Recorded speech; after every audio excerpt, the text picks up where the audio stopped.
നോവിസിൻ്റെ പ്രത്യേകത എന്ന് വെച്ച് കഴിഞ്ഞാൽ UK സഫോൾക്കിലെ വൺ ഓഫ് ദ ബിഗ്ഗസ്റ്റ് സിറ്റിയാണ്. നല്ലൊരു സ്ഥലമാണ്, നല്ലൊരു സിറ്റിയാണ്. അപ്പോൾ ഞങ്ങൾക്ക് ഇപ്സ്വിച്ചിൽ ഞങ്ങൾക്കൊരു 40 മിനിറ്റ്സ് എങ്ങനെ ട്രാവലിങ്ങിൻ്റെ സമയമുള്ളൂ. ടൗൺ സെൻറ്ററിലൊക്കെ ഭയങ്കര തിരക്കാണ്. പിന്നെ പ്രത്യേകിച്ചും ശനിയാഴ്ച ആയതുകൊണ്ടായിരിക്കാം. പിന്നെ ഇന്നൊരു മാച്ച് നടക്കുന്നുണ്ട് ഇവിടെ, നോർവിച്ചിൻ്റെ ഫുട്ബോൾ മാച്ച് നടക്കുന്നുണ്ട്, അതിൻ്റെ തിരക്കുണ്ടായിരിക്കും. അത് കഴിഞ്ഞപ്പോൾ ഞങ്ങളിപ്പോൾ പോകുന്നൊരു ഇവിടുത്തെ ഒരു കത്തീഡ്രലാണ്. അതിവിടെ നോർവിച്ചിൻ്റെ ഒരു പ്രധാനപ്പെട്ട ഒരു കത്തീഡ്രൽ, ഒരു പഴയ കത്തീഡ്രലാണ്.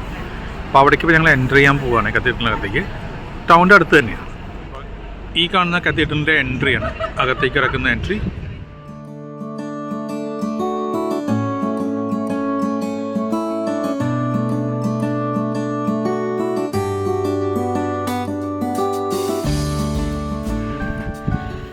അപ്പോൾ ഇതാണ് ആ വളരെ ചരിത്രപ്രധാനമായിട്ടുള്ള കത്തീഡ്രൽ.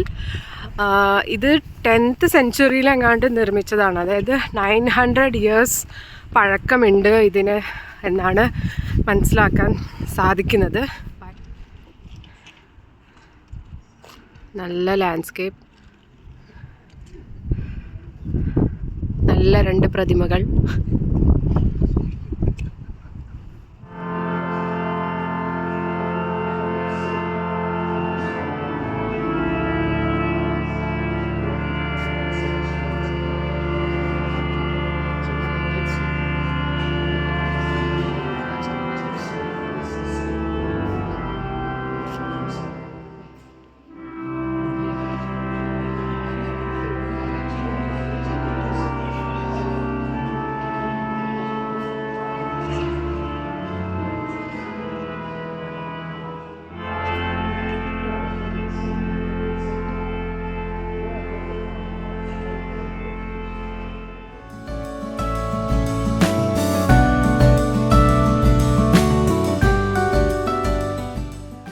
ഒരു വൈബ് അതിൻ്റെ അകത്ത് ചില സ്ഥലത്തൊക്കെ വീഡിയോഗ്രാഫി ചെയ്തു, പക്ഷെ നമുക്ക് സംസാരിക്കാൻ പറ്റില്ല. അവിടെ കൊയർ നടന്നുകൊണ്ടിരിക്കും, ഒരു മാസം നടന്നുകൊണ്ടിരിക്കും. വേണേൽ നമുക്ക് ഇരുന്ന് അറ്റൻഡ് ചെയ്യാം. മ്യൂസിക്കും അവരുടെ ആ ടിപ്പിക്കലായിട്ടുള്ള ആ എന്താ പറയുക ചേർച്ച് ഒരു കൊയറൊക്കെ ഉണ്ടല്ലോ, നമ്മൾ മൂവീസിലൊക്കെ കണ്ടിട്ടുള്ളൂ.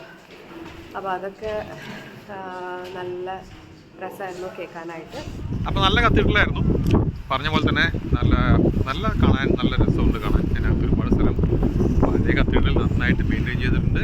1096 അല്ലേ, 1096 അതാണ് വർഷം മുമ്പ് അതിൻ്റെ കൺസ്ട്രക്ഷൻ, 11th സെഞ്ച്വറി. അപ്പോൾ 900 ഇയേഴ്സ് മുമ്പ് ഉള്ള കൺസ്ട്രക്ഷനാണ് ഈ പിന്നിലും ഈ ചുറ്റും എല്ലാം കാണുന്നത്. പക്ഷെ ഒരിക്കലും അത്രയും പഴക്കമുള്ള ഒരു ഒരു കൺസ്ട്രക്ഷനാണെന്ന് നമുക്ക് തോന്നില്ല. കാരണം അതതിൻ്റെ മെയിൻ്റനൻസിൻ്റെ ഒരു ഗുണം എന്ന് തന്നെ വേണമെങ്കിൽ പറയാം അല്ലേ. ഇനി ഏതാ അടുത്ത ഡെസ്റ്റിനേഷൻ? ടൂർ ഗൈഡ്സ് പറയൂ.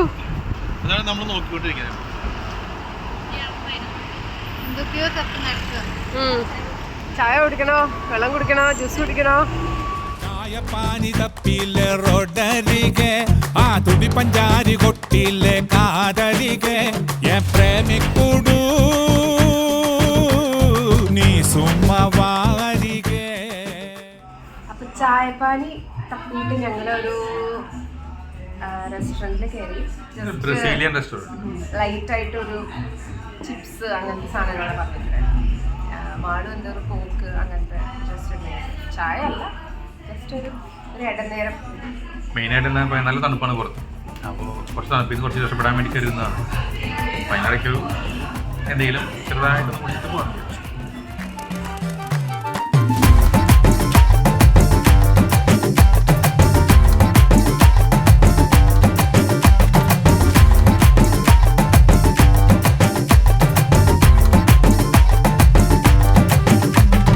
കണ്ടൊരിക്കേ സുന്ദരിയെ പുഞ്ചിരിയെ കാശ് പത്തെടുക്കാൻ ATM നിന്നളിയെ അങ്ങ് പൊത്തി വെച്ചേ പിന്നവള് മൊഞ്ചവള് കുഞ്ഞ് പൊട്ടുകുത്താൻ ഫോണെടുത്തേ പിന്നെ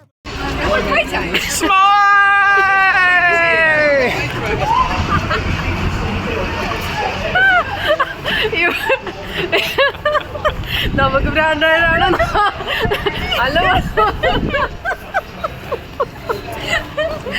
എനിക്ക് നമുക്ക് ഭ്രാന്തായതാണോ നാട്ടുകാർക്ക് മൊത്തം ഭ്രാന്തായതാണോ? അയ്യോ, ഇവിടെ വീഡിയോ ബോംബിങ് ചെയ്യാൻ ആൾക്കാർക്ക് ഭയങ്കര ഇഷ്ടമാണെന്ന് തോന്നുന്നുണ്ട്. ഞാൻ എവിടെയൊക്കെ വീഡിയോ ഇങ്ങനെ എടുക്കുന്നുണ്ടോ ആരെങ്കിലുമൊക്കെ വന്നു ഒന്നില്ലെങ്കിൽ ഒരു ഹായ് പറയും, അല്ലെങ്കിൽ ഇങ്ങനെ എന്തെങ്കിലുമൊക്കെ കോപ്പറേറ്റിംഗ് കാണിക്കും, അല്ലെങ്കിൽ ജസ്റ്റ് ഒരു എന്തെങ്കിലുമൊക്കെ ഒരു ജസ്റ്റ് കാണിച്ചിട്ട് പോകുന്ന ഒരു എക്സ്പീരിയൻസ് ആണ് എനിക്ക് ഇതുവരെ ഉണ്ടായിട്ടുള്ളത്. അപ്പോൾ ഈ വീഡിയോയുടെ പേര് മാറ്റിയിട്ട് നമുക്ക് എന്താ പറയാ, ഇതൊരു ഫുഡ് വ്ളോഗ് ആക്കേണ്ടി വരും. എന്താന്ന് വെച്ച് കഴിഞ്ഞാൽ ഇല്ല, ഇന്നലെ രാത്രി നോർവിച്ച് പോകണം എന്നുള്ളൊരു തോട്ട് വന്നപ്പോൾ ഭയങ്കര ഗൂഗിൾ സെർച്ച് ആയിരുന്നു. ഒരു കത്തീഡ്രൽ അവിടെ എന്തായാലും പോയി ഭാഗ്യം, ബീച്ച്, മ്യൂസിയം, അങ്ങനത്തെ കുറേ സാധനങ്ങളൊക്കെ നമ്മളിങ്ങനെ ലിസ്റ്റ് നോക്കി വെച്ചു. പിന്നെ എന്താ വെച്ചാൽ 8 മണിയൊക്കെ ആവുന്നുണ്ട് ഇപ്പോൾ ഇരുട്ടാവാൻ വേണ്ടിയിട്ട്. അപ്പോൾ നമുക്ക് ഇഷ്ടംപോലെ സമയമുണ്ട്. അതെ, അല്ല അതുകൊണ്ട് ലേറ്റ് ആയിട്ട് ഇരുട്ടാവണമെന്ന് പറഞ്ഞതുകൊണ്ടാണ് നമ്മൾ നേരെ വൈകിട്ട് പോവാന്ന് വിചാരിച്ചത്.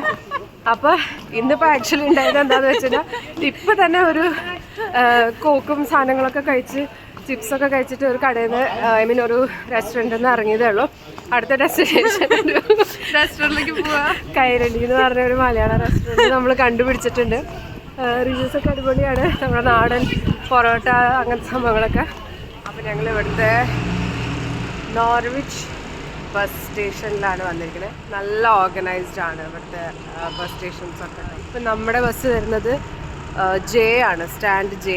അപ്പോൾ ABCD അങ്ങനെ പറഞ്ഞ ഓരോരോ ഇതിനും ഓരോരോ സ്റ്റാൻഡ് ഉണ്ട്. അവിടെ M അങ്ങനെ. അപ്പോൾ അതായത് സ്റ്റാൻഡിൻ്റെ ആൽഫബറ്റും പിന്നെ ബസ്സിൻ്റെ നമ്പറും അത് നമ്മൾ ഗൂഗിളിൽ സെർച്ച് ചെയ്യുമ്പോൾ തന്നെ നമുക്ക് കാണിച്ചു തരും. അപ്പോൾ അത് പ്രകാരം നമ്മൾ കറക്റ്റ് സ്റ്റാൻഡിൽ വന്നു കഴിഞ്ഞാൽ അവിടെ കറക്റ്റ് ടൈമും ഇവിടെ ഡിജിറ്റൽ സ്ക്രീനിലും ഡിസ്പ്ലേഡ് ആയിരിക്കും. നമ്മുടെ ബസ് വന്നിട്ട് 6:30 പറയണത്. അപ്പോൾ ഇവിടെ ട്രാവൽ ചെയ്യാനൊക്കെ ഇവിടെ ശരിക്കും ഭയങ്കര ഈസിയാണ്. നമുക്ക് ഗൂഗിൾ മാപ്പും അങ്ങനത്തെ കാര്യങ്ങളൊക്കെ ഫോളോ ചെയ്തിരുന്നത്. ട്രെയിൻ ആയാലും 1-2 തവണ പോയി കഴിഞ്ഞാൽ നമുക്ക് ആ തപ്പലും കാര്യങ്ങളൊക്കെ മാറും. അതുപോലെ തന്നെ ഇവിടെ ക്ലെൻലിനെസ്സിന് നല്ല ഇമ്പോർട്ടൻസ് കൊടുക്കുന്ന ഒരു സ്ഥലമാണെന്ന് പ്രത്യേകിച്ച് പറയേണ്ട ആവശ്യമില്ല. അപ്പം അതിൻ്റെ ഒരു എക്സാമ്പിളാണ് ഇവിടെ സ്റ്റിക്ക് യുവർ ഗം ഹിയർ. അപ്പോൾ ആൾക്കാർ മിക്ക സമയത്തും ഇവിടെ ച്യൂയിങ് ഒക്കെ യൂസ് ചെയ്യുന്നത് കാണാം. അപ്പോൾ അത് ഇവിടെ ബിൻസ് വെക്കാത്തതുകൊണ്ട് ഇങ്ങനെ ഒരു സാധനം, ഒരു എന്തോ ഒരു പേപ്പർ സംതിങ് വെച്ചിട്ടുണ്ട്, ഒരു ട്രാഷ് അവിടെ സ്റ്റിക്ക് ചെയ്യാനാണ് പറയുന്നത്. അത് ആൾക്കാർ അത് പാലിക്കുന്നുമുണ്ട് എന്നുള്ളതാണ് അതിൻ്റെ ഒരു ഹൈലൈറ്റ്. ഇതിൻ്റെ ഒരു one of the main reason എന്താ വെച്ചാൽ ഇവിടെ പെറ്റ്സിന് വളരെയധികം ആൾക്കാർ കെയറും ഇമ്പോർട്ടൻസും കൊടുക്കുന്നതാണ്. അപ്പോൾ ഒരുപാട് ക്യാറ്റും ഡോഗൊക്കെ പെറ്റായിട്ടുള്ളവരാണല്ലോ. സോ നമ്മളത് സ്പിറ്റ് ചെയ്തിട്ട് വഴിയിലൊക്കെ ഇട്ട് കഴിഞ്ഞാൽ അവരത് അറിയാതെ ചെയ്ത് കഴിഞ്ഞാൽ അത് അവർക്കതൊരു ബുദ്ധിമുട്ടാവുമല്ലോ. നമ്മൊക്കെ കറക്റ്റ് അതായത് ഡസ്റ്റ്ബിൻസിലോ അല്ലെങ്കിൽ വഴികളിൽ ഇങ്ങനെ റോഡിലൊന്നും ആൾക്കാർ നിക്ഷേപിക്കാതിരിക്കാൻ ശ്രമിക്കുക.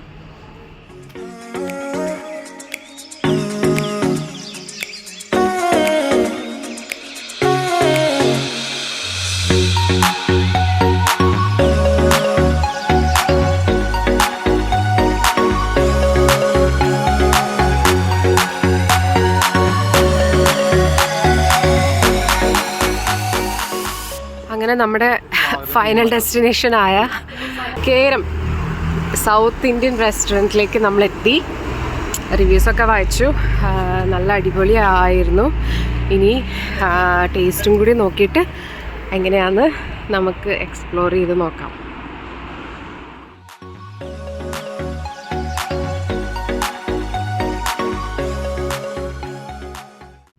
റെസ്റ്റോറൻറ്റിൽ നിന്ന് ഫുഡ് കഴിച്ചിട്ട് വീണ്ടും നമ്മൾ ലാസ്റ്റ് നമ്മുടെ ട്രെയിൻ സ്റ്റേഷൻ എത്തി. 8:30 ആയിട്ടുണ്ട്. അപ്പം അത്യാവശ്യം നല്ല വെളിച്ചമുണ്ട് പുറത്ത്. ഞങ്ങൾ കൂപ്പിൽ കയറി നാളേക്കുള്ള അത്യാവശ്യം പാല് മേടിക്കാൻ വേണ്ടി കയറിയതാണ്. സ്റ്റേഷനകത്ത് തന്നെയാണ്. അപ്പോൾ വീണ്ടും എക്സസിലേക്ക് തിരിച്ചു പോകാനായിട്ട് ട്രെയിനിൽ കയറി. ലിറ്ററലി ഫുഡ് അടി വ്ളോഗായിരുന്നു. അത് വീഡിയോ ഇറങ്ങുമ്പോൾ നിങ്ങൾക്ക് മനസ്സിലാവും. എന്തായാലും ഇന്ന് രാവിലെ തൊട്ട് ഈ നേരം വരെ ഇപ്പോഴും ഫുഡ് അടിച്ചുകൊണ്ടിരിക്കുകയാണ്. കേരള റെസ്റ്റോറൻറ്റ് അടിപൊളിയായിരുന്നു അല്ലേ? എന്താണ് നിങ്ങളുടെ അഭിപ്രായം? നല്ല റെസ്റ്റോറൻറ്റ്. എൻ്റെ പേര് കേരം എന്നാണ്. പുതിയ റെസ്റ്റോറൻ്റാണ്. ഇപ്പോൾ അവർ ഓപ്പൺ ചെയ്തിട്ട് 3 ആഴ്ച ആയിട്ടുള്ളൂ. അപ്പോൾ അതിൻ്റെ ഓണർ മൊബൈൽ വന്ന് പരിചയപ്പെട്ട് ഞങ്ങളെ കോട്ടയംകാരനാണ്. അപ്പോൾ അവർ സ്റ്റാർട്ട് ചെയ്ത് നല്ല ആംബിയൻസ് ഒക്കെ നന്നായി ചെയ്തിട്ടുണ്ട്. ഒരുപാട് വർക്ക് ചെയ്തിട്ടുണ്ട് അകത്ത്. പെട്ടെന്ന് ആളുകൾ കൂടിയപ്പോഴേ ബഹളം കൂടി. അപ്പോൾ നമ്മൾ പറയണത് കേൾക്കുന്നുണ്ടായിരുന്നില്ല തോന്നുന്നു. അപ്പോൾ റെസ്റ്റോറൻറ്റ് റിവ്യൂ പറഞ്ഞതാണ്. ഞങ്ങൾ വിചാരിച്ച അത്ര തിരക്കൊന്നും ഉണ്ടാവില്ല.